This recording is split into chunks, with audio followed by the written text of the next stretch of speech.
Bonjour, je voulais commencer par vous souhaiter les meilleurs vœux pour l'année 2020. Pour bien commencer l'année 2020, je vais vous présenter mon nouveau setup 2020, que voici.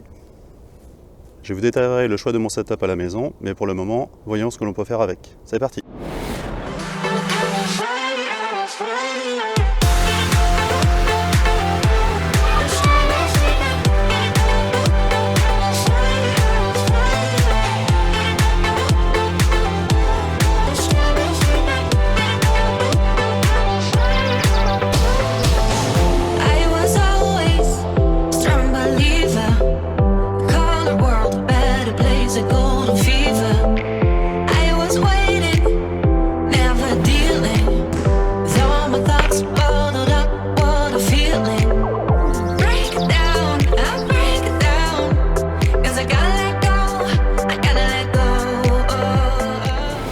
Voilà, on est quand même mieux à la maison, on est plus au chaud pour tester un petit peu le matériel. Donc je vais vous faire une présentation des éléments séparés que j'ai démontés.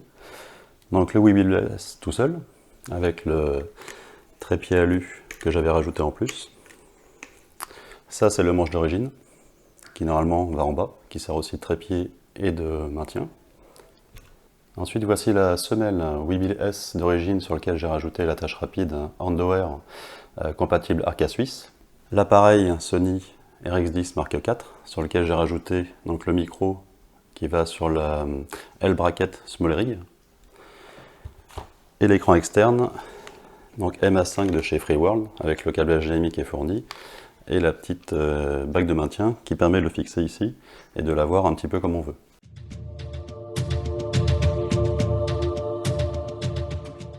Un bridge ne vaudra jamais un appareil hybride avec un capteur micro 4 tiers, APS-C ou même plein format, avec des optiques à grande ouverture.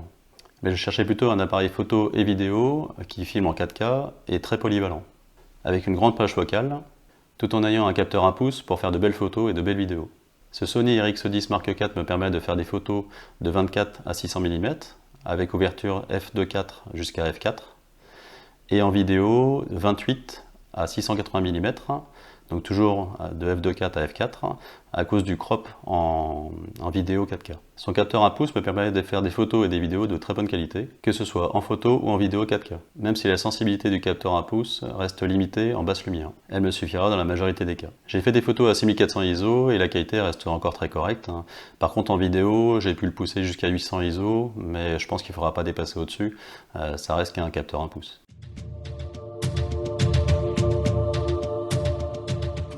Pourquoi avoir acheté un écran externe? Alors, je vais vous expliquer un petit peu les raisons. La première, c'est que sur le Sony RX10 Mark IV, il a un petit défaut, malgré plein d'avantages. C'est qu'en fait, lorsque l'on filme en 4K, et uniquement en 4K, à partir du moment où on lance l'enregistrement, la luminosité de l'écran baisse très fortement. Et du coup, ça permet de ne pas voir exactement ce que l'on filme, et c'est assez embêtant. Autant en intérieur, c'est pas trop gênant, autant en extérieur, quand il y a du plein soleil, c'est très dérangeant. Alors déjà pour cadrer, et puis en plus pour savoir où se fait la netteté, enfin tout ce genre de choses, c'est un peu embêtant. L'autre raison, c'est tout simplement, lorsque vous allez utiliser n'importe quel stabilisateur, que ce soit celui-là ou un autre, il y a des mouvements que vous allez faire, où à un moment donné, un moteur, ou même le stabilisateur lui-même, va cacher une partie de l'écran. Ce qui veut dire que vous n'allez pas savoir ce que vous filmez, et ce que vous cadrez, et encore moins où se fait la netteté. Voilà. C'est la raison principale pour laquelle j'ai acheté cet écran externe, c'est pour avoir tous ces avantages sans les inconvénients. Ce qu'il faut savoir, c'est que sur cet écran, il faut juste rajouter en fait une petite batterie, mais l'écran est vraiment très très léger d'origine. En rajoutant la batterie, il est légèrement plus lourd, mais c'est pas trop gênant compte tenu du stabilisateur qui fait 250 grammes. L'écran il doit faire 136 grammes et la batterie elle doit faire 200 grammes je pense. Par contre c'est la petite attache Small Rig qui elle pèse un petit peu, moi j'avoue, mais j'ai pas trouvé mieux. Donc on va faire comme ça pour l'instant. Et en tout, je pense que stabilisateur, Sony RX10 Mark IV plus l'écran, on doit être aux alentours de, je pense, 2 kg, 2 kg 3, je pense maximum. Alors j'ai pas fait le test, mais à peu près on doit être dans ces zones-là. On est en tout cas en dessous des 2 kg 5, donc ce qui quand même reste assez correct.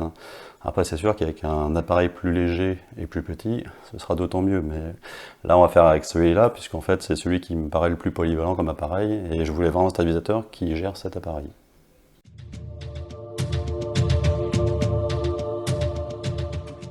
Alors vous allez me dire pourquoi avoir ajouté un écran externe alors que Zhiyun propose en fait un module de transmission vidéo sans fil. Alors pour tout vous dire, en fait je l'ai acheté, je l'ai testé, il était incompatible avec mon téléphone qui est un Honor View 10. Je l'ai même testé avec un Samsung S50 et ça ne marchait pas non plus. Et quand j'ai écrit à Zhiyun, ils m'ont dit que mes appareils n'étaient pas compatibles dans la liste de compatibilité Zhiyun pour cet adaptateur. Et donc je l'ai testé avec un iPad mini 4 que j'ai pu avoir par un ami. Et en effet, la connexion s'est faite tout de suite. Donc là, il n'y a pas eu de souci. Pourtant, il ne fait pas partie de la liste de compatibilité. Mais bon, c'est de l'iOS, donc je pense que ça fonctionne comme ça. Donc du coup, je l'ai testé. Alors ça fonctionne. Par contre, j'ai trouvé que le retour vidéo en termes de résolution était assez léger, pas assez détaillé. Et donc du coup, pour faire la netteté, tout ça, je trouvais pas que c'était vraiment tip top. Hein. Même s'ils disent que c'est du 1080p, j'avais pas l'impression. Donc du coup, voyant le côté un peu complexe de l'utilisation, sans parler aussi qu'en fait, comme il se fixe juste en dessous, ici, moi, mon appareil étant assez lourd et assez haut, en fait, lorsqu'on fait le calibrage du stabilisateur, ma réglette se trouve au plus bas. Ce qui veut dire qu'en fait, l'espace qui va se mettre entre ça et le petit module, de transmission sans fil vidéo, en fait, il y a des moments où, lorsque je vais faire ça, par exemple, il va venir taper contre le moteur du bas. Et donc du coup, moi ça me gênait. En plus du fait qu'il soit assez lourd, hein, mine de rien, c'est un petit module de transmission sans fil vidéo, mais il est quand même assez lourd, et en plus il faut le recharger, donc ça demandait quand même encore d'autres trucs à recharger. Enfin voilà, c'était assez complexe. Donc au final, n'étant pas compatible, le retour vidéo étant légèrement, un peu trop léger pour moi, je trouvais. Et en plus, moi, il y avait une fonction qui m'intéressait surtout sur ce retour vidéo, c'est qu'en fait, il avait la main sur le stabilisateur. Et dans ce cas-là, l'avantage, c'était que lorsqu'on sélectionnait un sujet, on pouvait suivre le sujet. C'est-à-dire qu'en fait, c'est le stabilisateur qui suivait le sujet avec l'appareil. Et apparemment, j'ai essayé de faire des tests et ça n'a pas été très concluant. Donc du coup, j'ai décidé de tout renvoyer et de me rabattre plutôt sur un écran externe.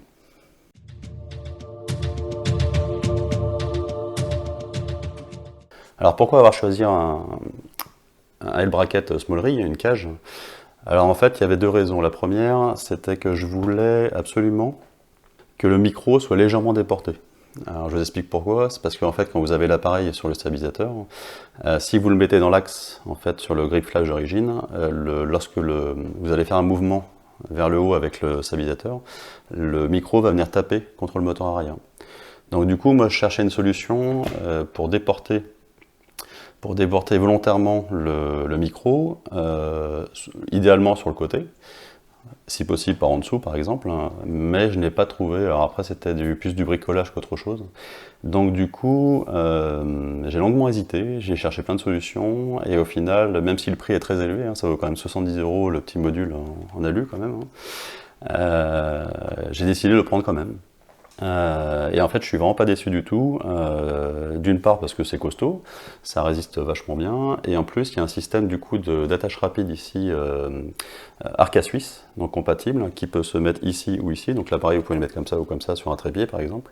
Donc ça c'était la première chose sympa. Et en plus de ça, le micro étant déporté légèrement vers l'avant, vous voyez par rapport à l'axe principal, ça me permet de filmer sans venir taper en fait l'arrière du micro.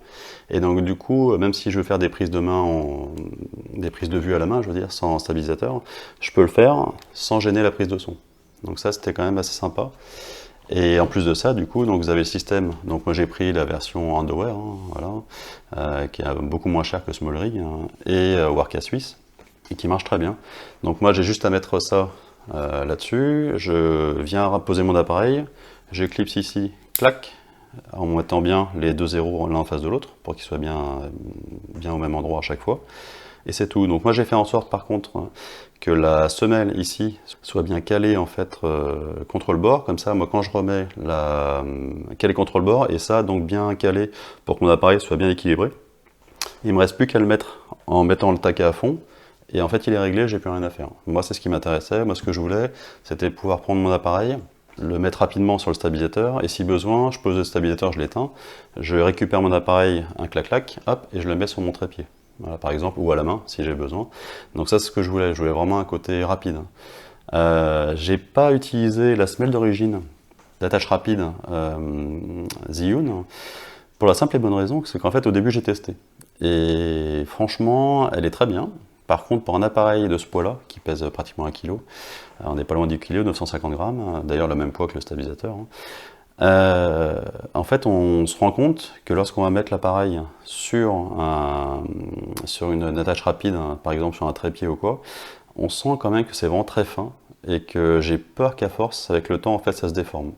Et si ça se déforme, après, je pourrais plus l'utiliser là-dessus. Donc du coup, j'ai préféré sécuriser le truc en disant que ça c'est fixe, on n'y touche plus, et on va utiliser uniquement ça. Donc ça le rehausse légèrement, mais pas énormément. Si vous regardez l'épaisseur, c'est pas énorme. Et quand je viens mettre l'appareil dessus, franchement, c'est pas énorme. Il y avait aussi une autre raison pour le fait de choisir le bracket, hein. C'est qu'en fait, il n'est pas très lourd en soi, hein. Je pense qu'il doit faire 200 grammes maximum. Mais ce bridge-là, comme tous les bridges en général, hein, lorsque vous l'allumez, il a tendance à, si je vous l'allume, tac, vous voyez qu'en fait, il se déporte vachement vers l'avant. Et en fait, ça fait un contrepoids assez fort sur l'avant du boîtier.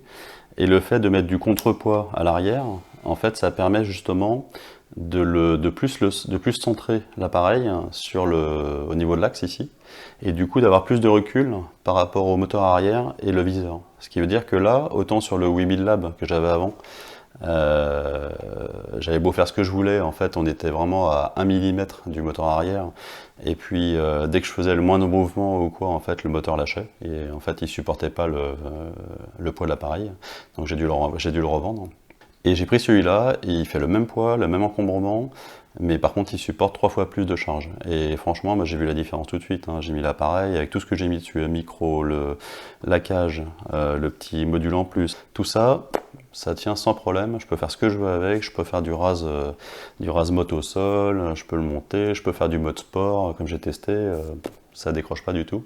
Et donc du coup, ce petit L-bracket en fait a vraiment un gros avantage. Et en plus, si vraiment par la suite, je souhaite en fait éventuellement déporter le micro sur le côté pour essayer d'équilibrer, pour éviter qu'il y ait trop de poids sur le haut par exemple, bah, je vais juste acheter un petit module à 10 € là, avec un caoutchouc là, et je le mets ici, et je le déporte sur le côté, fini.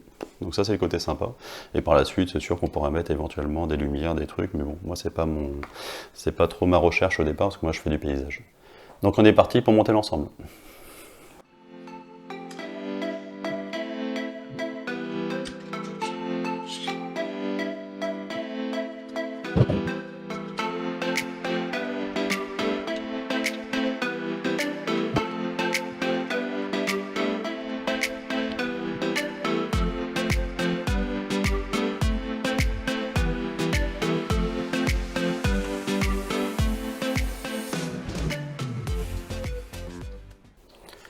Donc voici l'ensemble monté. Donc vous pouvez voir qu'il y a un fort déport, hein, du boîtier.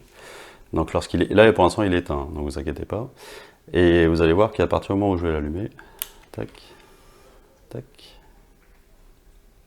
voilà. Donc là il est bien stabilisé, il bougera pas. Donc ce qu'on va faire, c'est qu'on va allumer le stabilisateur. Tac, voilà. Et là je vais y brancher. Du coup le câblage limé, je le branche après, hein, parce qu'en fait j'ai remarqué que sinon, tac, voilà, que sinon ça avait tendance en fait à tirer légèrement sur le côté, et donc du coup ça déséquilibre légèrement.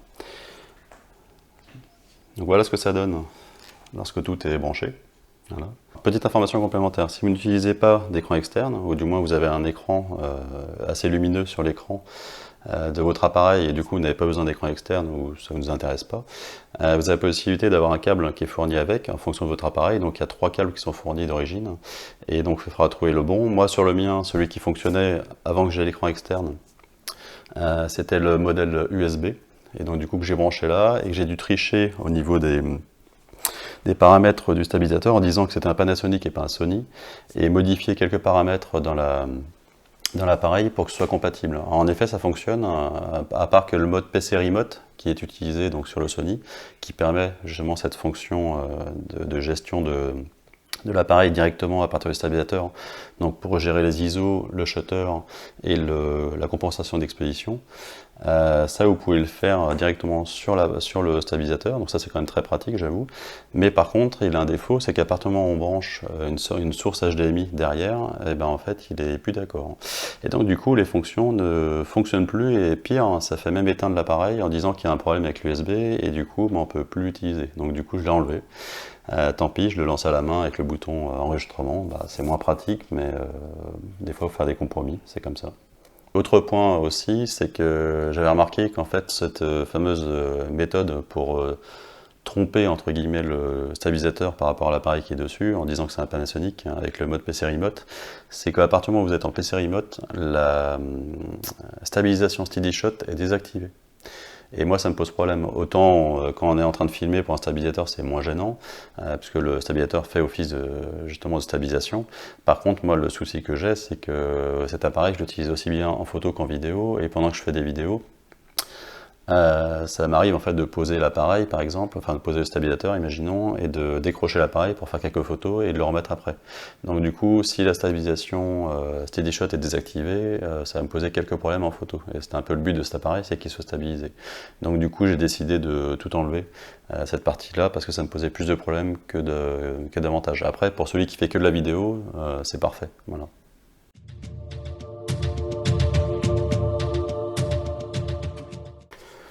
Donc pour vous dire que pour l'instant je ne l'ai pas trop utilisé, mais c'est un stabilisateur en tout cas qui me plaît vraiment beaucoup. Il est léger, on le range assez facilement, parce qu'au final, à partir du moment où il est replié, moi j'enlève les deux trépieds que je mets en fait dans mon sac quelque part, et ça je peux replier, il fait même pas la taille d'une feuille A4, hein. Il n'est pas très épais, il doit faire ça d'épaisseur à peu près avec les moteurs, et je peux le glisser en fait dans la poche dans mon sac à dos photo prévu pour un ordinateur portable par exemple. Je le glisse au fond, sachant que j'ai quelque chose devant d'un petit peu dur, donc du coup je ne sentirai pas au niveau du dos, donc ça c'est quand même un gros avantage. Et à côté je peux mettre autre chose, une tablette, n'importe, que j'ai besoin pour le drone par exemple. Et du coup, ça veut dire que je peux l'emmener partout. Et ça, c'est un gros avantage. En plus d'avoir mon trépied sur le côté, si j'ai besoin pour faire des plans fixes éventuellement. Donc ça me permet vraiment ça va me permettre de faire des plans plus dynamiques que ce que je faisais jusqu'à maintenant. Parce que c'est vrai que le trépied, c'est bien, mais il a vite ses limites. Le trépied, en fait, ça fait des beaux plans fixes, mais ça reste des plans fixes. Voilà. Et donc, du coup, grâce à ça, je vais pouvoir faire des plans un petit peu en animation, et c'est un peu ce qui me manquait avec cet appareil, mais sauf que je n'avais pas trouvé pour l'instant la perle rare. Alors évidemment, il y a les Ronin S, hein, mais qui pèse 2 kg à lui tout seul, donc ça va pas le faire. Si on rajoute 1 kg plus le truc à un an, on a 3,5 kg sur les bras, ça commence à être compliqué. Moi, je voulais essayer d'être en dessous des 2,5 kg. Donc là, c'est chose réussie avec ce stabilisateur. Pour moi en tout cas, même si, comme je vous ai dit, ce petit module là pèse quand même son petit poids, malgré que ce soit de l'alu. Mais bon, c'est comme ça, faut faire des choix à un moment donné. Et voilà, mais en tout cas, non, très content, comparé au Webuild Lab où j'étais très déçu par rapport à la puissance des moteurs et le recul. Hein. Là, on peut voir par exemple que si je baisse, vous voyez, j'ai largement de la marge, et vous voyez que là, même comme ça, le micro, il n'est pas du tout gêné pour la prise de son, et ça, c'est un gros avantage. Voilà, donc ça c'est vraiment un truc qui me plaisait beaucoup, et donc du coup je suis très très content de ce stabilisateur. Après le seul truc que je reproche, mais ça c'est pas de la faute de Zhiyun, c'est qu'en fait avec mon appareil je ne peux pas avoir les commandes d'enregistrement tout ça sur le stabilisateur plus l'écran externe. Bon, ça c'est un peu dommage, mais faut faire avec, ce sont des choix qu'il faut faire, et puis bah de toute façon cet appareil à la base n'était pas prévu pour ce stabilisateur. En tout cas, il ne faisait pas partie de la liste de compatibilité. Donc c'est déjà que tout fonctionne, et surtout qu'il arrive bien à le stabiliser quel que soit ce que je fais. Et d'ailleurs j'ai même fait des tests, donc là je suis à 24 mm, donc je vais surtout filmer à 24 mm, mais je me suis rendu compte que les moteurs étaient tellement puissants. Vous voyez, par exemple, si éventuellement l'appareil venait à s'éteindre, alors d'ailleurs moi j'ai mis la veille à 30 minutes par sécurité, si je le coupe comme ça, vous voyez que l'appareil reste quand même stabilisé, donc c'est-à-dire que les moteurs en fait compensent. Parce que normalement, s'il n'y avait pas ça, il serait déjà basculé sauvagement, et ça pourrait me poser des problèmes. Donc là, on voit vraiment qu'il y a de la puissance, Et ça me permet, j'ai déjà testé, hein, j'ai déjà fait un test à 135 mm équivalent, donc ça fait un 135 mm f4. Et malgré en fait un léger avancement de ça à peu près, eh ben, il tient sans problème, hein. J'ai fait tous les mouvements que je voulais, aucun problème. Donc j'irai pas, je pense pas au-delà, parce qu'il ne faut pas trop forcer sur les moteurs non plus. Mais en tout cas, on sent bien que ce stabilisateur a vraiment de la ressource. Et du coup, on peut vraiment lui mettre des poids quand même assez lourds. Donc non, je recommande fortement ce stabilisateur. Après, c'est vrai que comparé au Ronin SC, où on a le retour vidéo sur le smartphone d'origine avec le transmetteur intégré, ça c'est vrai que c'est un côté sympa. Par contre, le Ronin SC n'a absolument rien à voir en termes de puissance par rapport à celui-là, hein. Celui-là, il est vraiment ultra violent. Et j'ai même vu des tests qui ont été faits avec des objectifs très lourds. Et malgré ça, en fait, il arrive sans problème à compenser. C'est assez bluffant pour un truc qui pèse 950 grammes. Moi, je suis assez bluffé et qui prend pas de place surtout. Et comparé au Ronin SC, par exemple, cette poignée-là n'existe pas sur le Ronin SC. Donc, ce qui veut dire que quand vous allez faire des mouvements vers le bas, il va tout falloir tenir à la poignée et ça demande quand même une certaine dextérité ou du moins une certaine musculation au bout d'un moment parce que ça va devenir, même s'il est relativement léger, il pèse 1,2 kg, le Ronin SC, ça peut vite devenir un poids. Là, l'avantage avec ça, c'est qu'on peut compenser le poids sur les deux bras et ça, c'est un gros avantage. Même si c'est pas très lourd, au bout d'une journée, je pense que ça commence à être lourd. Voilà, donc j'en ai fini avec ce test du stabilisateur Webuild S hein, de chez Zhiyun, donc avec mon Sony RXDX Mark IV dessus, et donc l'écran FreeWorld MA5, et puis le petit micro Rode d'origine, donc qui n'est pas le meilleur micro du monde, mais c'est toujours mieux que celui d'origine, avec les deux petits trucs d'origine, donc c'est toujours mieux, moi ça me convient parfaitement, pour ce que je fais en tout cas, je ne suis pas un professionnel. Donc j'espère que cette vidéo vous a plu. Si elle vous a plu, n'hésitez pas à mettre un petit pouce bleu. Et si vous souhaitez être alerté de mes prochaines vidéos, n'hésitez pas à vous abonner. Sur ce, je vous dis à bientôt pour une prochaine vidéo.